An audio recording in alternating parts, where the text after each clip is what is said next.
Asyhadu an la ilaha illallah wa la syarika lah wa asyhadu anna Muhammadan abduhu wa rasuluh. Allahumma shalli wa sallim ala sayyidina Muhammad wa ala alihi wa sahbihi ajma'in. Rabbi shrah li sadri wa yassir li amri wahlul 'uqdatam min lisani yafqahu. Ibu-ibu, bapak-bapak yang dimuliakan oleh Allah Subhanahu wa Ta'ala, marilah tidak hentinya kita memanjatkan puji syukur di kaum yang alhamdulillahirabbil alamin atas limpahan nikmat dari Allah kepada kita. Di antara nikmat itu adalah kita bisa hadir di majelis ini. Majelis yang sangat disukai Allah, yaitu majelis zikir sekaligus majelis fikih. Kita juga bersyukur di kaum alhamdulillahirabbil alamin diberi kesempatan untuk diberi kesempatan untuk bertemu dengan tahun baru Hijriah. Tahun baru Hijriah 1447.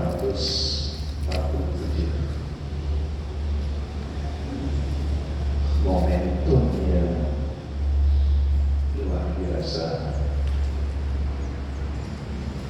yaitu hijrah Nabi ke Madinah. Setelah beliau melaksanakan dakwahnya kurang lebih selama 13 tahun di Makkah, kemudian beliau hijrah ke Madinah. Dan pada periode hijrah itu beliau berhasil membentuk apa yang Al-Quran sebut dengan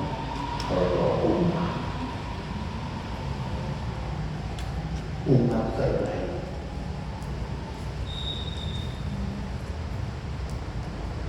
Salawat dan salam marilah juga senantiasa kita sambutkan, dan mudah-mudahan tercurahkan bagi baginda Nabi Agung Nabi Muhammad SAW yang insya Allah kita bisa istiqomah untuk senantiasa mempelajari beliau. Seperti yang disampaikan oleh Ustaz Bursyid tadi, bisa ikhbar Nabi. Beliau kita harus beliau harus dijaga, karena kita hidup ini butuh mursyid. Kita tidak tersesat, kita tersesat. Saya dihubungi Mas Sigit soal temanya tahun baru. Saya kasih judul muhasabah.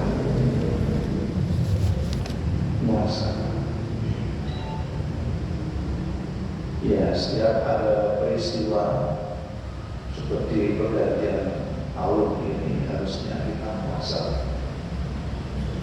Tapi kita bergaya hidup dengan musuh-musuh Islam justru. Kalau ada pergantian tahun malah pesta. Seperti anak kita ulang tahun itu malah pesta. Nah, Islam tidak mengajarkan pesta itu, nggak ada. Alhamdulillah sudah ada istiqomah. Saya tidak pernah mempestakan anak saya, karena saya berpikir ulang tahun anak dipestakan,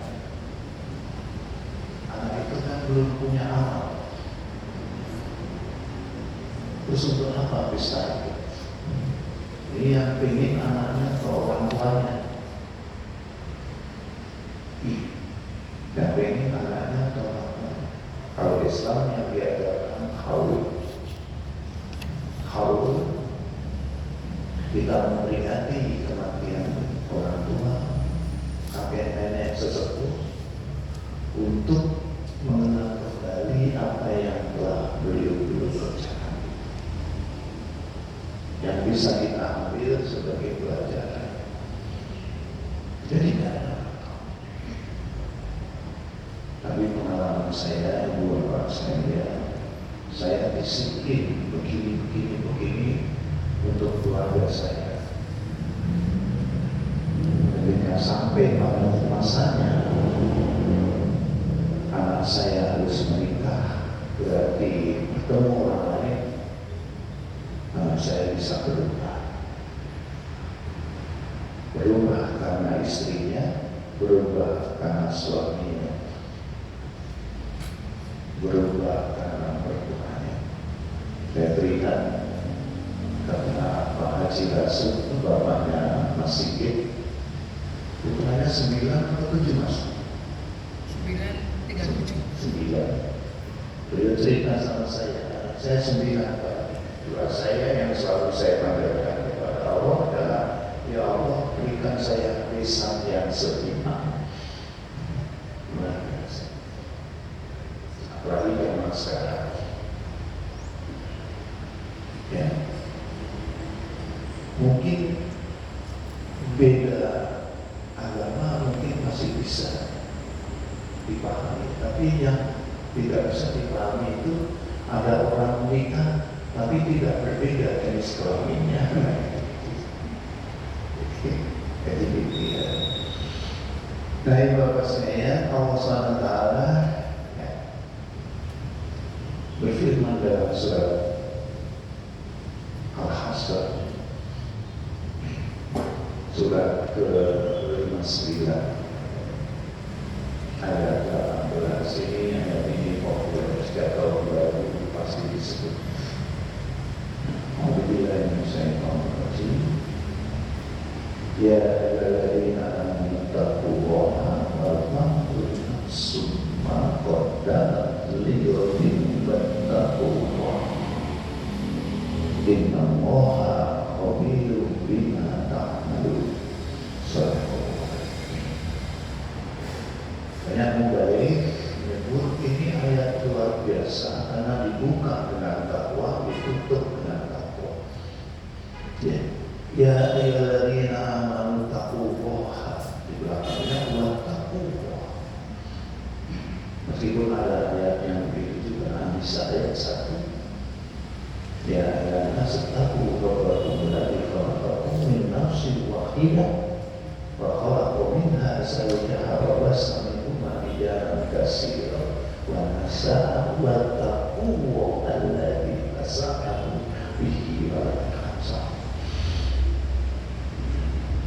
Kalau surah An-Nisa itu saya pahami itu ayat tentang fondasi pernikahan. Pernikahan itu harus didirikan di atas takwa.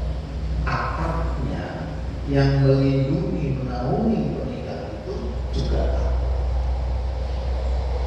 Nah, dalam konteks muasalah ini, itu kita itu mengawali hidup dengan takwa,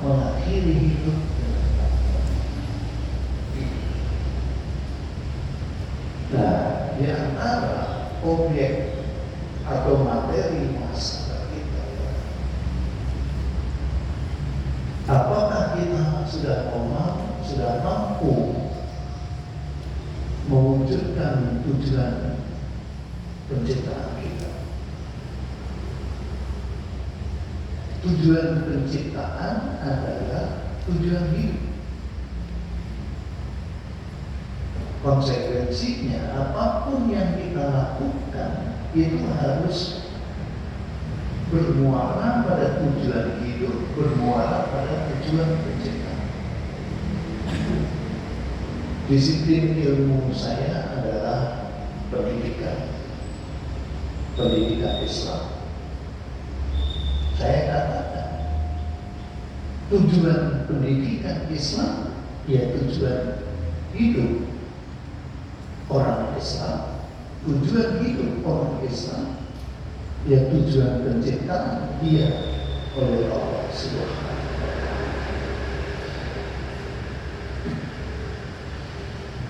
Saya menjadi semakin dalam tanda kutip semakin radikal, semakin ekstrim ketika saya bergaul dengan Al-Mafrulah Awal Pastor Dr. Rafiq Anwar SPPH. Saya didompleng sama beliau itu.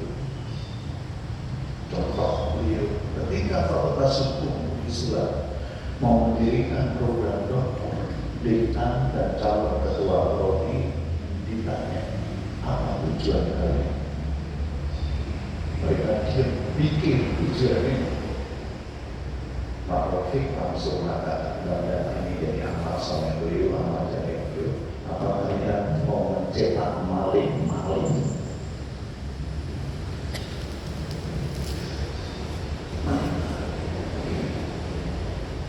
Profesor Dr. Sarjito Raharjo, pegawai hukum Undip pun pernah mengatakan yang kemudian diungkap lagi oleh mantan wakil Menteri Denny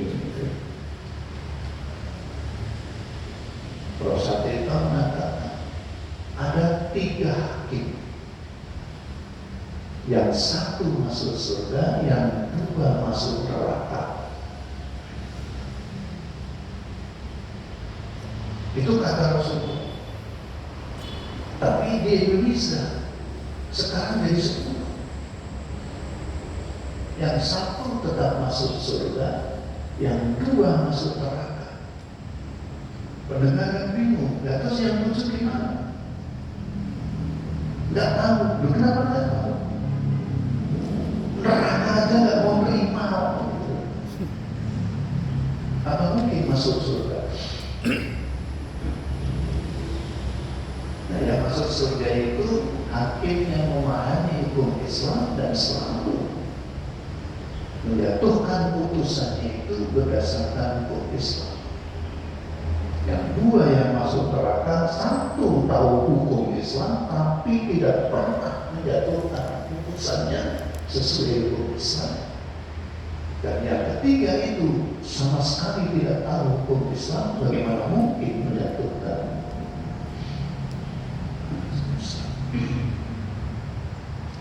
Maka para ulama mengatakan salah satu ciri kejahilian modern adalah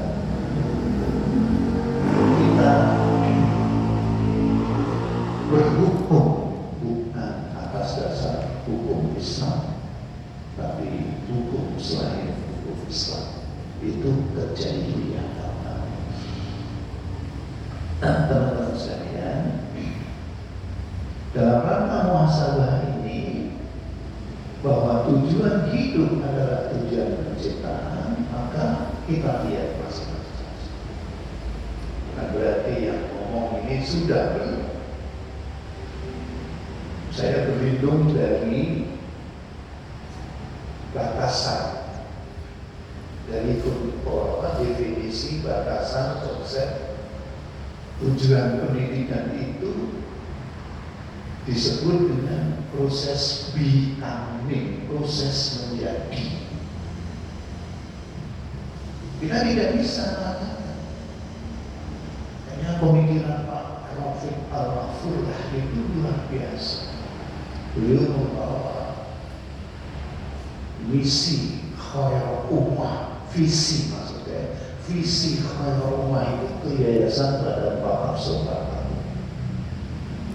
Beliau bangun itu, visi itu mulai dari PAUD, TK, terus sampai perguruan tinggi.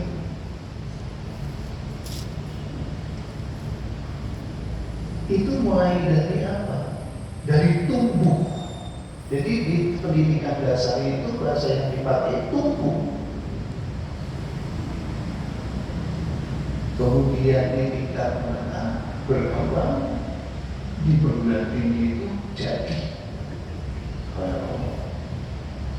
Beliau mengusulkan kalau ini benar seperti ini harus ada tamu,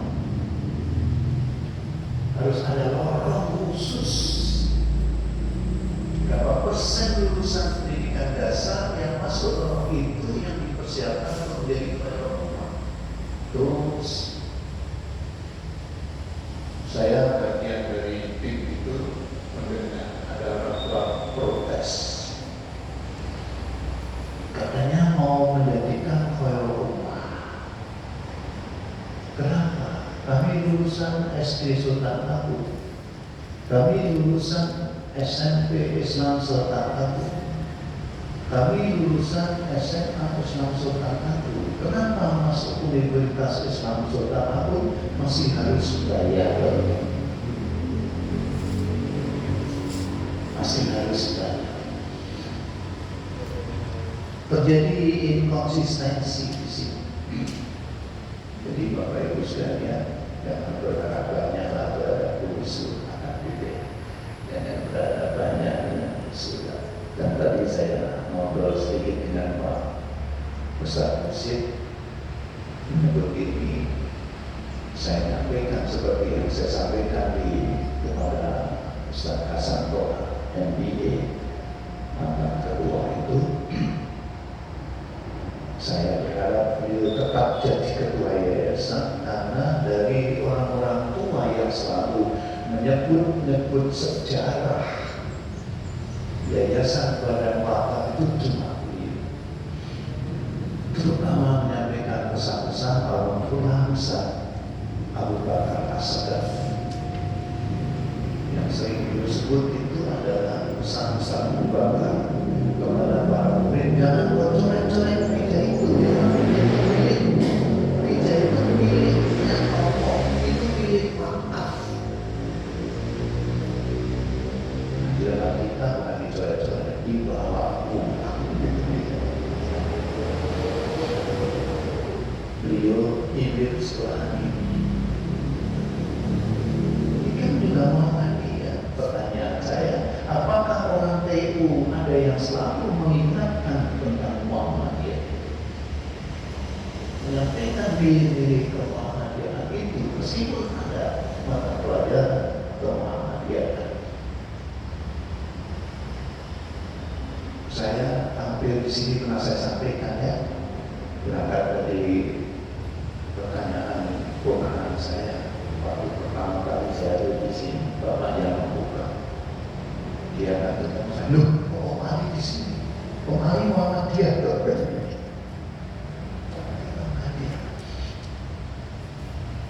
Itu sama teman-teman saya di Jogja. Awakmu janjane Muhammadiyah komentar.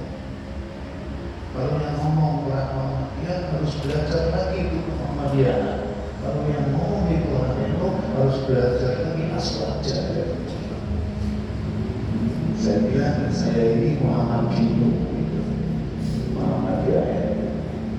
Doa Muhammadiyah.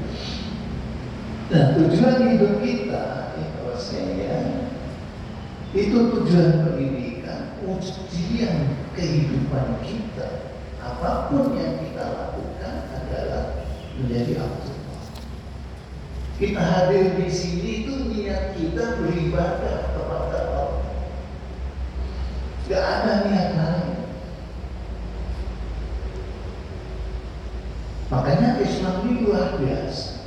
Bayangkan Rasulullah mengajarkan mau tidur baca doanya, bangun tidur baca doanya. Setelah bangun tidur mau ke kamar mandi baca doanya, keluar kamar mandi baca doanya. Setelah mandi pakai baju ada doanya, melangkah keluar ada doanya, bekerja ada doanya. Sampai ada kisah seorang Yahudi itu penasaran dan iri kepada sahabat-sahabat Nabi.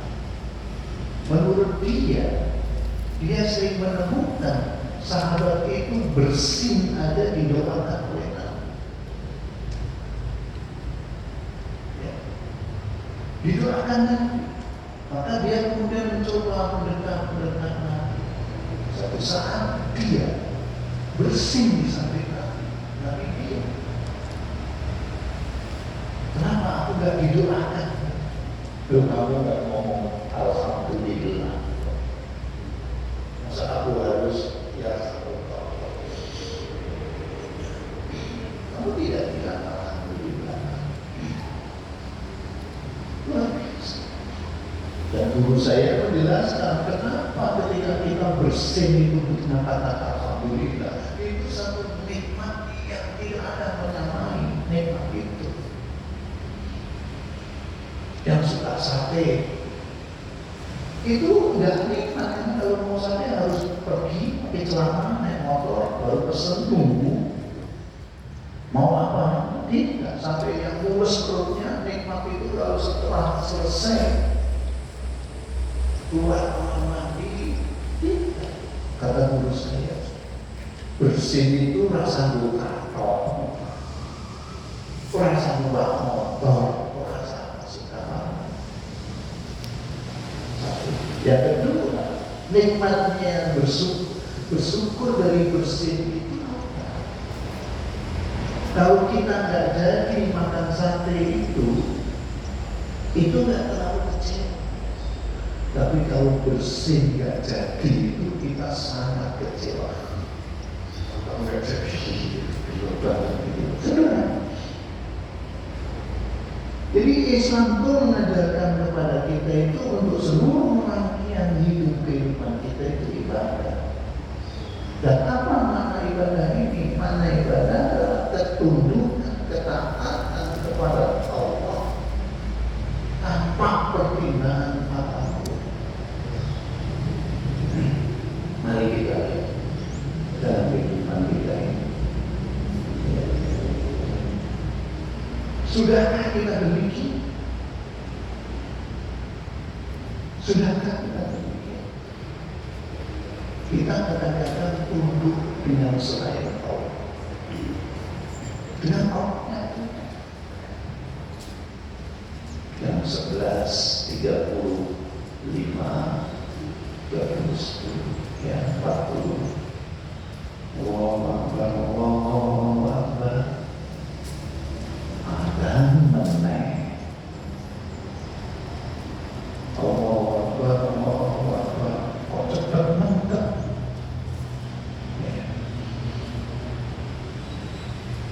Harusnya kan alhamdulillah.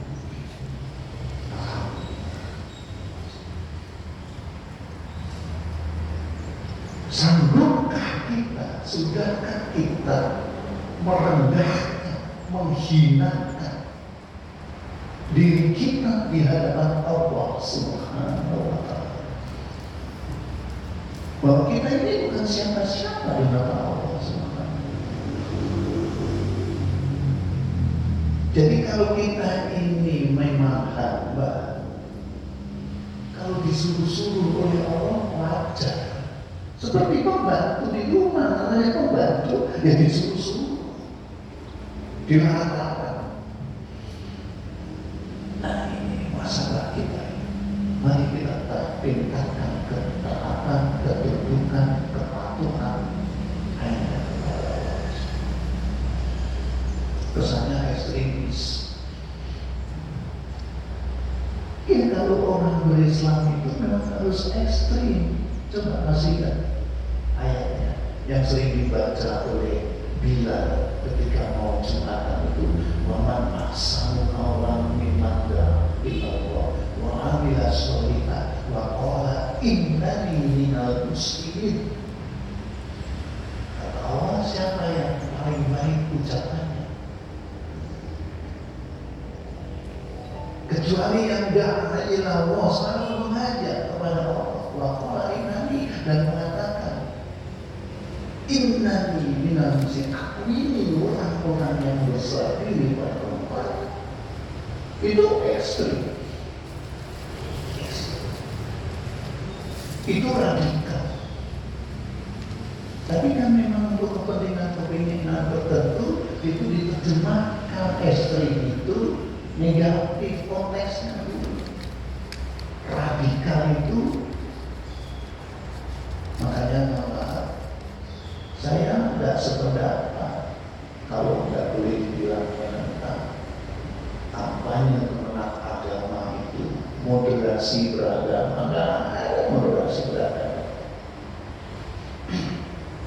Allah sudah jelaskan dalam Al-Quran Al-Baqarah 143, wa kadzalika ja'alnakum ummatan wasatan litakunu syuhada 'alan nas. Kata kuncinya litakunu syuhada 'alan nas. Saya membaca tafsir Al-Qasim, tulisan Hamka.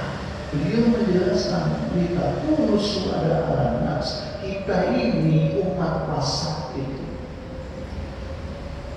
itu diterjemahkan untuk menjadi saksi di tengah-tengah manusia. Itu loh Yahudi kayak gitu, itu loh Nasrani kayak gitu. Gak bisa kemudian diterjemahkan moderasi, kadang-kadang mimbo-mimbo kayak Yahudi, kadang-kadang mimbo-mimbo kayak Nasrani. Gak bisa.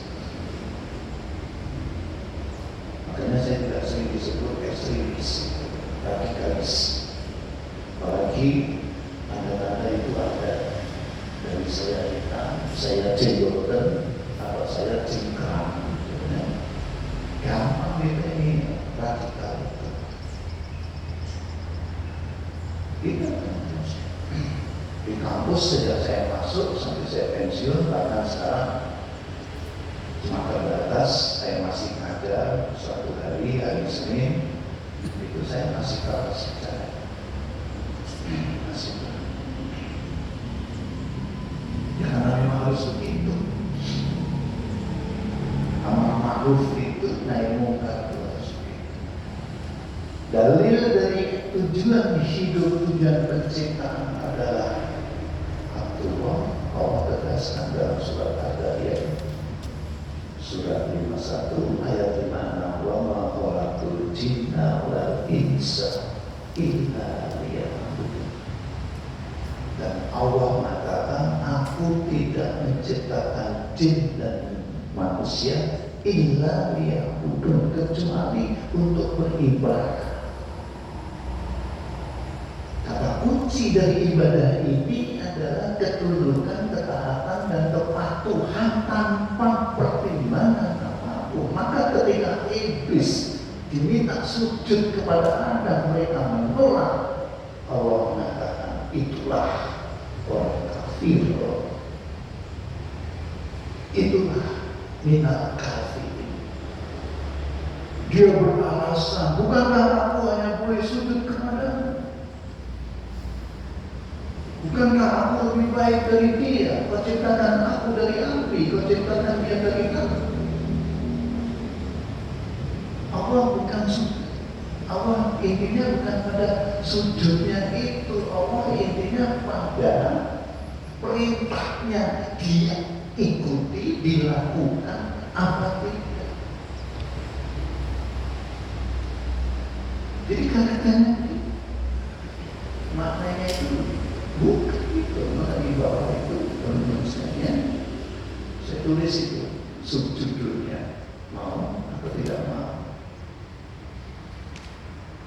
Nah, berbicara tentang tujuan ini dalam hidup ini kan kita menghadapi dua hal, why dan how. Why itu tujuan atau alasan. Apa alasan Allah menciptakan manusia? Untuk menjadi itu caranya, laksanakan semua perintahnya, tinggalkan semua anaknya. Kita masih hari ini, mohon maaf, kita semua termasuk saya, masih kadang mencampur aduk. Allah bilang wala tajassasu wala yaghtab ba'dukum ba'dan. Kita masih suka nyari-nyari kesalahan orang lain. Setelah ketemu kita menghibahkan.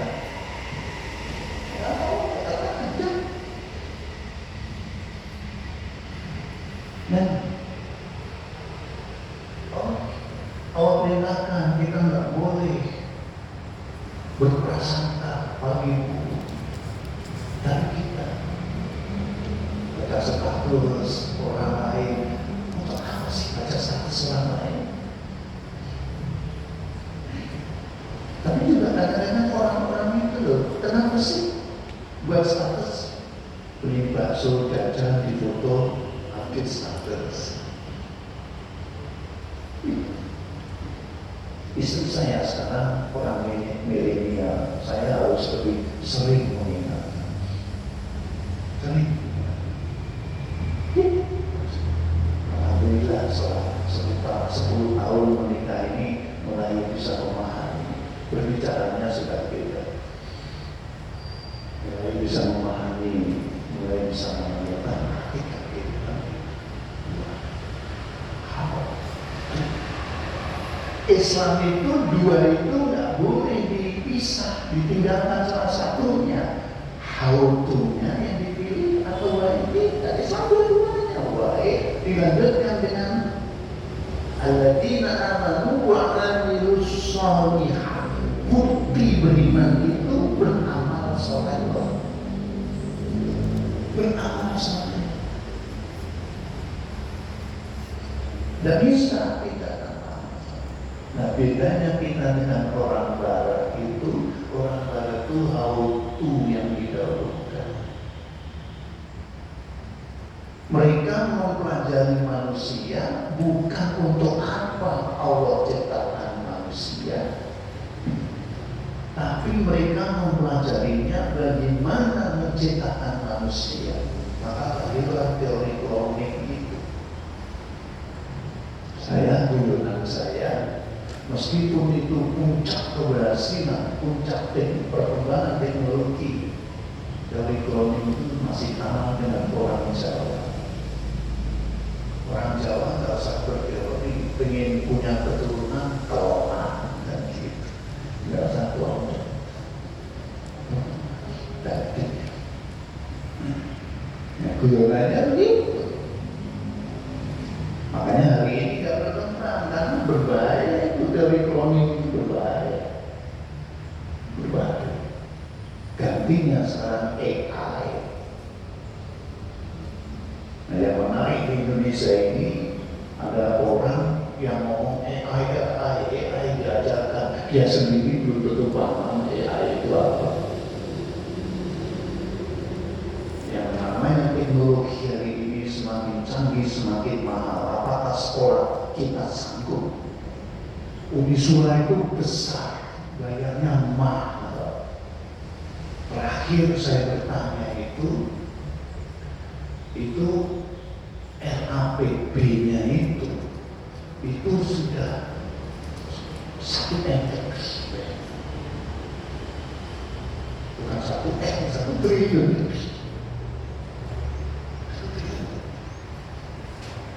Untuk bayar gaji aja itu tahu berapa saya tanya, sekitar 50 miliar.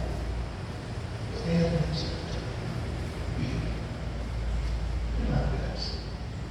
Itu kalau kita datang ke Unisura mau mengakses internet masih pakai username, masih pakai password, itu miskin artinya. Saya pernah ke Qatar, dari Suriah transit ke Qatar. Suriah di atas, Qatar ini di Tanjung Asia ini, di Tanjungnya Asia. Di Suriah itu internet dibatasi, susah. Sehingga banyak email-email yang tidak saya baca. Begitu bersama berhenti di Qatar transit, saya masuk bandara, saya buka laptop, masuk. Padahal saya nggak pakai username, saya nggak pakai password. langsung koneksi. Wah biasa. Ini gara-gara orang di Qatar tuh orang mau bangun rumah minjem uang, kasih. Nggak ada ketentuan bunga berapa. Tapi kita masih berpikir miskin. Ini sebenarnya dulu pernah tahun berapa saya tanya, berapa bayar bandwidth untuk 1 bulan, itu udah ratusan juta. Dulu servernya Unisura pernah terbakar karena suhu AC-nya itu tiba-tiba naik, data. Jadi AC-nya kualitasnya. Bagaimana menjaga suhu ruangan itu supaya servernya tetap aman? Kita aja kalau berhitung gitu ya. Kalau berhitung itu karena kita nggak berhitung, kita sebulan menghabiskan kuota berapa giga, itu harganya berapa. Hidup kita ini sebetulnya mahal. Kita minum air kemasan.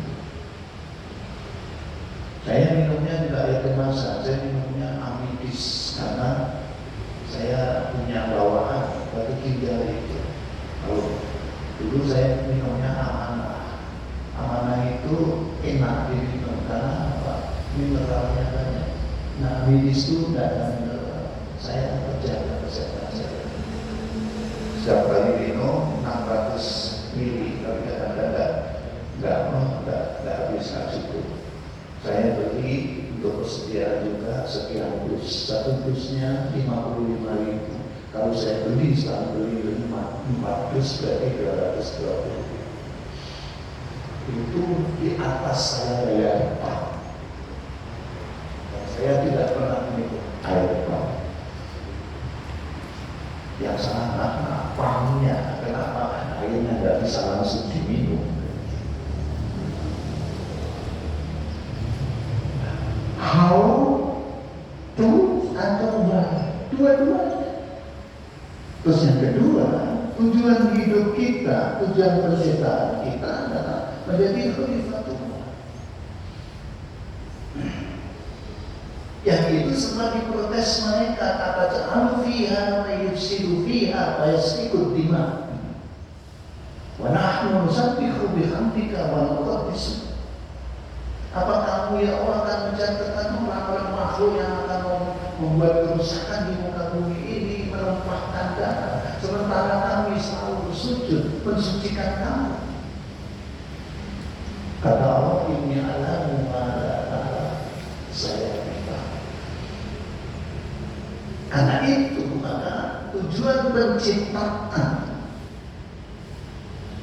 manusia oleh Allah adalah menjadi wakilnya di dunia ini, khalifah wakil.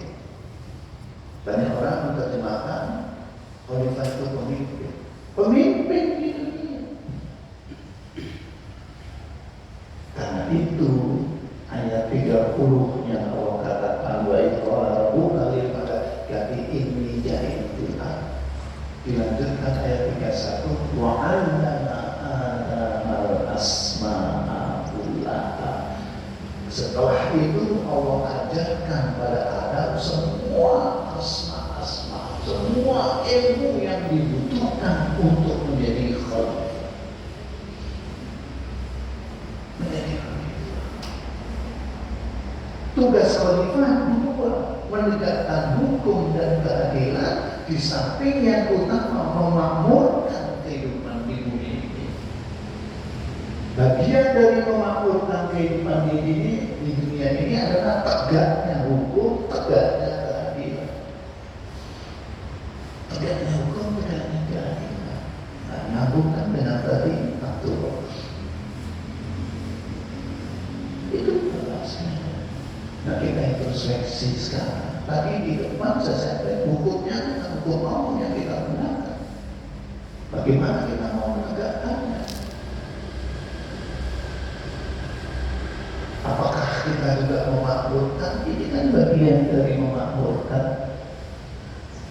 Lebih spesifik memakmurkan masjid. Jadi tempat kajian.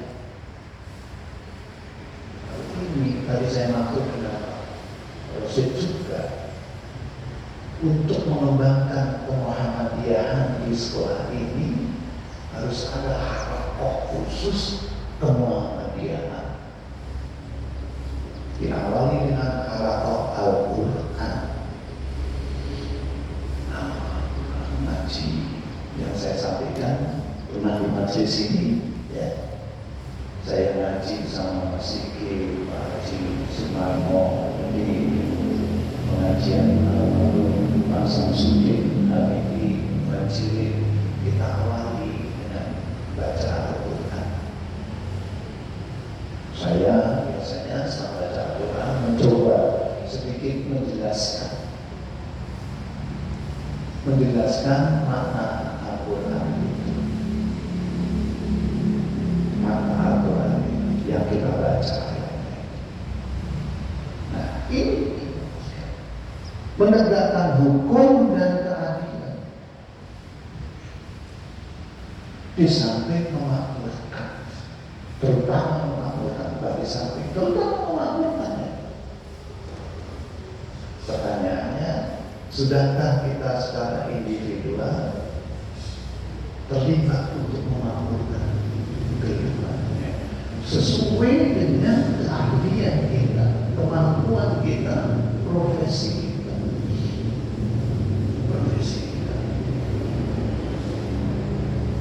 Nah, berhenti di sini, saya ingin mencoba mengajak teman-teman semua, sahabat-sahabat semua, ibu bapak sekalian.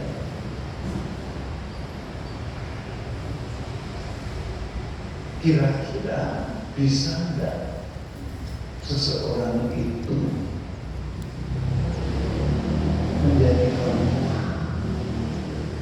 sebelum dia menjadi aktor? Menurut saya enggak bisa.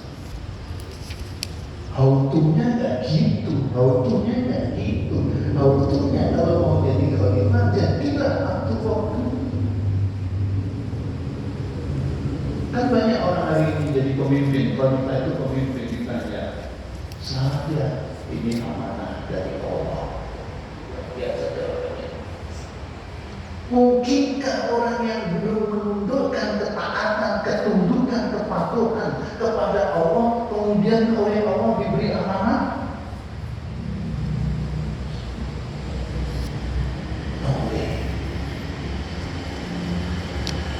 Bapak Ibu sekalian, teman-teman saya semua, saya tidak mungkin memberi amanah pada ponakan saya, Mas Mustafa, kalau dia aja masih suka membangkang dengan saya.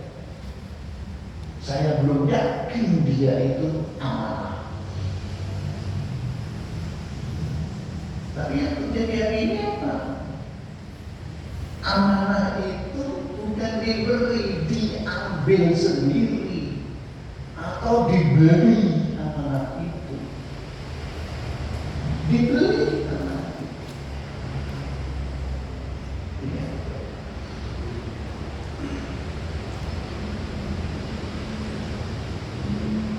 Dibeli amanah itu. Makanya dalam Islam kan syarat-syarat pemimpin di Islam tanya itu, syarat-syarat rektor itu yang pertama, beriman dan bertakwa kepada Allah dengan sifat-sifat sidik, amanah, tabligh, fatwa. Luar biasa. Tapi mohon maaf, setahu saya rektor Unisula yang bisa baca Al-Quran itu cuma 2, almarhum Pak Taufik Anwar dan Pak Anies Malik yang dari Malaysia. Sampai hari ini yang lain itu nggak bisa baca Al-Quran. Tapi kan dulu ketika Pak Bismillah Pak Rektor dulu, saya pakai rektornya. Kalau dia bilang, mari dibacakan tuh surat ini, ayat ini. Kenapa tidak dia baca sendiri?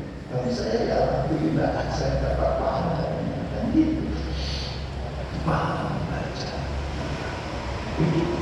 Kalau kita bisa. Hanya ini juga pesan gitu ya.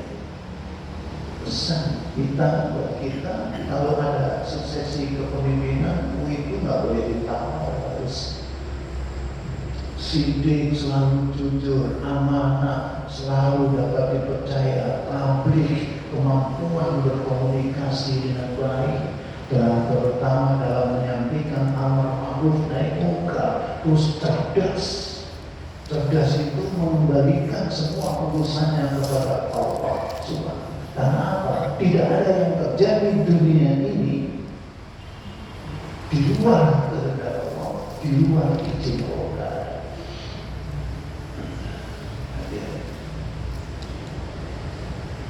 Jadi itulah yang terjadi. Tapi saya ngobrol dengan ponakan saya tadi, Mas Mustafa, kita kan hidup di akhir zaman. Nabi Muhammad sudah disebut sebagai Nabi akhir zaman. Artinya sejak Rasulullah itu sudah masuk akhir zaman. Jadi akhir zaman itu 1-12 saja. Apa? Logika kita dijungkir balikkan. Apa makna dijungkir balikkan? Sing bener dan salah, sing salah dan bener, itulah dajjal. Akhir zaman itu munculnya dajjal itu tidak hanya dalam wujud manusia yang digambarkan maknanya satu, yang nanti yang akan membunuhnya adalah Imam Mahdi. Ya, kapan? Itu Allah yang punya rencana. Rasulullah sendiri ditanya kapan hari kiamat datang, Rasulullah tidak, yang kita yang tidak lebih tahu lagi. Nah, idealnya begini teman-teman sekalian. Ketika kita sudah mampu mewujudkan tujuan hidup dan penciptaan kita menjadi Abdullah, kemudian menjadi Khalifatullah, maka tujuan yang ketiga itu otomatis menurut saya menjadi rahmat di muka bumi.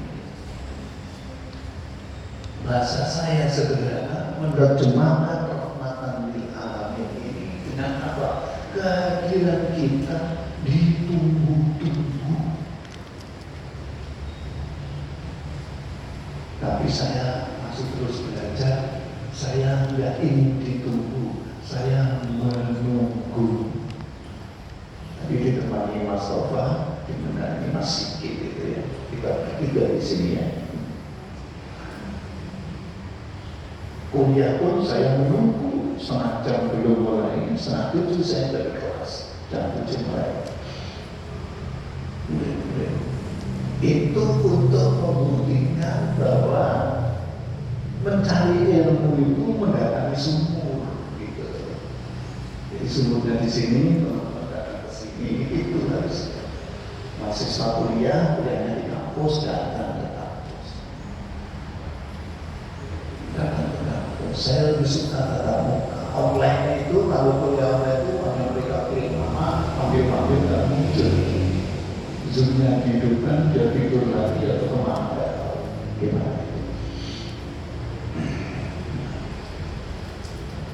Kita pakai Zoom terus yang kayak Bill Gates-nya itu, gitu. Yang punya Zoom kan Bill Gates. Jadi mungkin benar gitu ya, konspirasi COVID itu benar gitu, supaya orang nggak harus ketemu, kurangi pertemuan, pakai Zoom, buat Zoom gitu kan, luar biasa. Tapi memang bapaknya itu ya dirancang untuk itu. Kita kan nggak pernah. Yang ada di otak kita apa? Sedekah, zakat, infak itu. Yang ada dalam diri kita itu memberi, bukan menerima.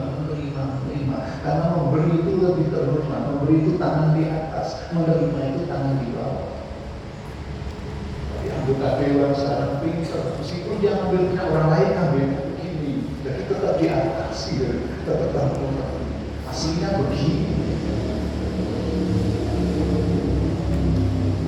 Jadi tujuan yang ketiga kemudian adalah menjadi rahmat bagi seluruh alam. Yang bisa memakmurkan bumi ini sebelum rahmatan lil alamin ya manusia. Dan Allah jawab pertanyaan dari malaikat itu, ayo sih dia wayasrikul tim, apakah kamu akan menciptakan makhluk yang membuat kerusakan? Menumpahkan konon para ulama ada yang mengatakan, makhluk sebelum kita itu golongan jin, karena membuat kerusakan dihabiskan, ditinggalkan satu.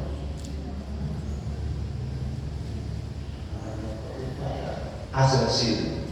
Di satu ditinggalkan satu anak malaikat yang menurut bahasa kita sangat imut-imut. Jibril itu sangat sayang Azazil. Kemudian Azazil ini dibawa hidup sama malaikat di surga. Ya karena hidupnya sama malaikat, mereka menunjukkan ketaatan. Tapi ketika Allah perintahkan sujud pada Adam, aslinya muncul mereka menolak. Iblis ini Azazil turunkan.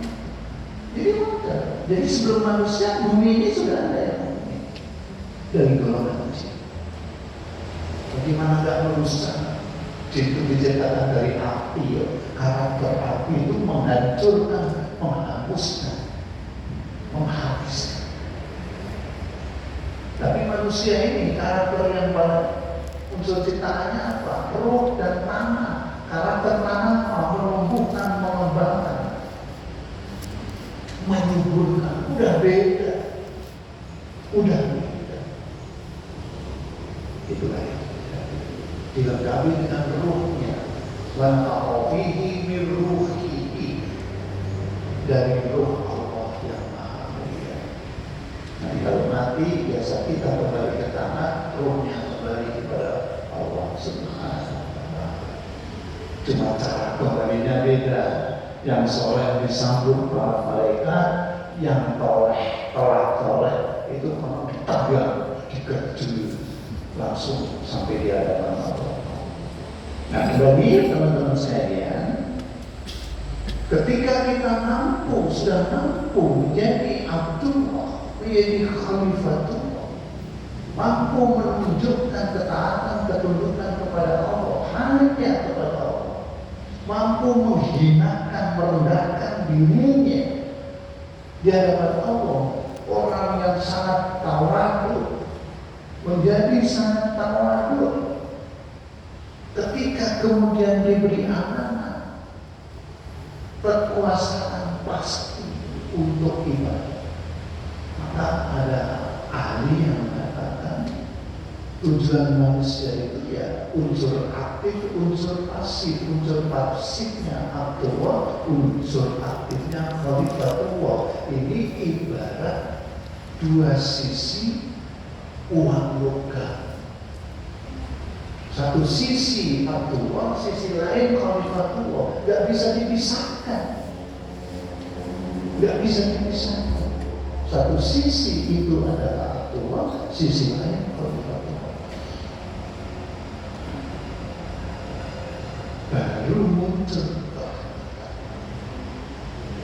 Baru muncul rahmatan lil alamin, kedatangannya ditunggu-tunggu.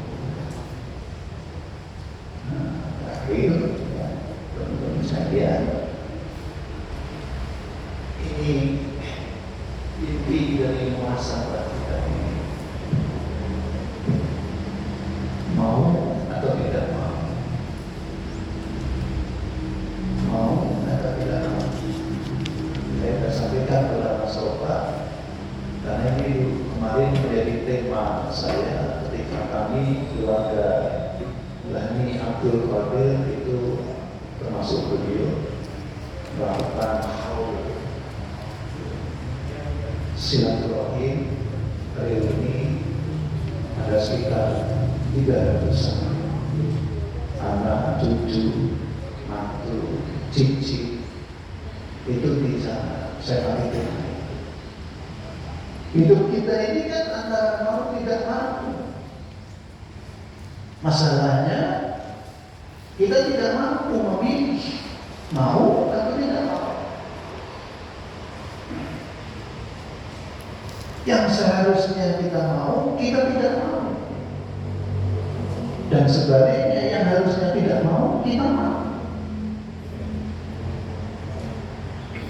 Dan itu udah bawaan dari Allah. Allah berfirman dalam surat Al-Kahfi itu, wa qul haqqu mir rabbikum wa man syaa'a falyu'min wa man syaa'a falyakfur. Tinggal kita katakan, ya, kebenaran itu dari tangan kalian. Siapa yang mau beriman, imanlah dia. Semua yang mau kafir, kafirlah dia. Allah mengatakan ini setelah di Lauh Mahfuz sana, Allah itu membaikat semua ruh. Alastu birabbikum, benarkah hanya aku ini Tuhan kalian? Bala, benar. Syahidna, dan kami menjadi saksi kalian. Mari kita kembangkan, kira-kira rahmat apa, kasih sayang apa yang kita bisa kontribusikan pada lingkungan kita, lingkungan rumah, lingkungan tetangga, lingkungan pekerjaan, lingkungan kantor, lingkungan sekolah. Di luar saya mencoba merumuskan ilmu yang saya tekuni itu, yaitu tentang pendidikan Islam. Itu sejatinya adalah, kalau kita berikan, kita gambarkan itu segitiga sama sisi. Segitiga sama sisi. Sisi yang bawah itulah iman, akidah. Sisi yang kiri itu syariat atau ilmu. Sisi yang kanan itu amal atau akhlak. Akidah, syariat, akhlak. Hasil pelajaran saya, hasil pembelajaran saya, kenapa kita bisa begini? Begini itu dalam arti kok belum sesuai dengan apa yang Allah kehendaki. Dari sisi pendidikan, kita mulai pendidikan ini dari sisi yang keliru. Kelirunya di mana? Menurut teman-teman, kita mendidik anak kita ini yang pertama apa yang kita didikkan? Iman, ilmu, atau apa? Banyak di antara kita terjebak yang kita tanamkan pada anak-anak kita itu ilmu dulu. Dalam dunia pendidikan pun itu. Padahal sejak Islam ini dideklarasikan oleh Allah melalui wahyu yang pertama turun kepada Rasulullah, Allah mengatakan Iqra, belajarlah bismi rabbik, dengan niat beribadah kepada Allah. Alladzi khalaq, belajar tentang apa? Alladzi khalaq, yang telah menciptakan. Artinya pelajaran yang pertama itu tauhid, pelajaran yang pertama itu akidah, pelajaran yang pertama itu iman. Dan itu di mana? Sisi di bawah ini itu rumah, menjadi fondasi dari ilmu, menjadi fondasi dari akal. Di rumah ini kita kembangkan mulai 0 tahun sampai 5 tahun, kemudian anak keluar 6 tahun masuk sekolah. Tapi hari ini yang terjadi 0 sampai 5 tahun itu anak itu dibiarkan liar. Paling-paling hanya dipimpin oleh babysitter.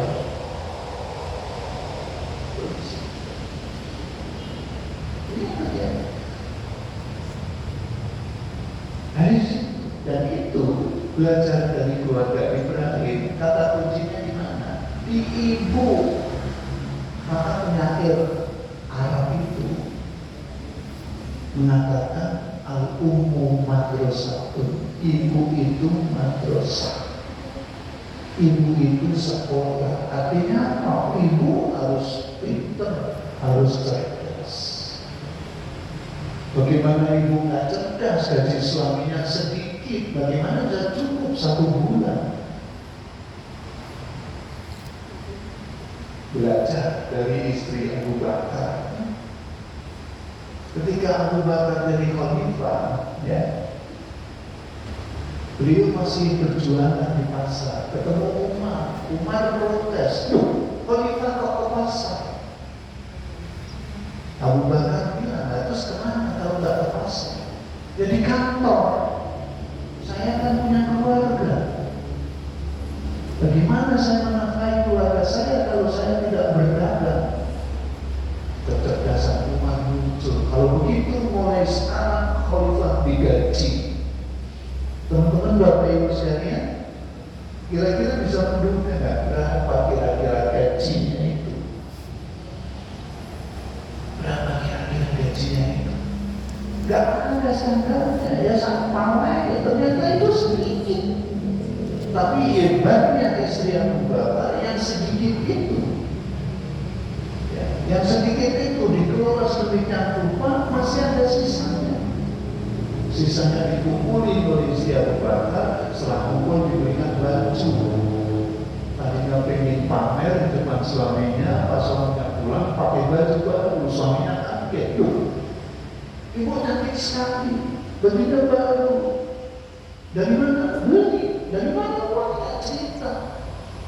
Gaji bapak yang sedikit itu ibu iri-iri begini, alhamdulillah masih ada sisanya. Sisanya saya kumpulkan, saya berikan baju ini. Apa yang saya Bakar?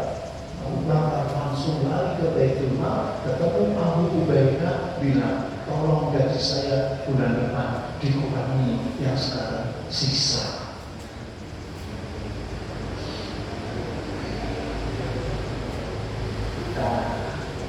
Ini tinggal mau atau tidak mau.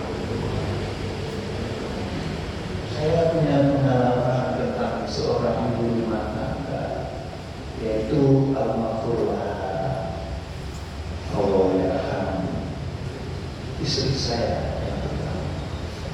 Berapapun gaji saya, mulai yang pertama sebagai honorer yang digaji 25.000 sampai dia meninggal tahun 2010 sampai sekitar 5 jutaan gaji saya itu habis. Yang 25.000 cukup, yang 5 juta habis. Artinya ya ibu bisa nyampaikan testimoni, gak ada standarnya, gak ada standarnya. Demikian sementara yang saya sampaikan. Masih ada, kalau sampai jam 8 masih ada 20 menit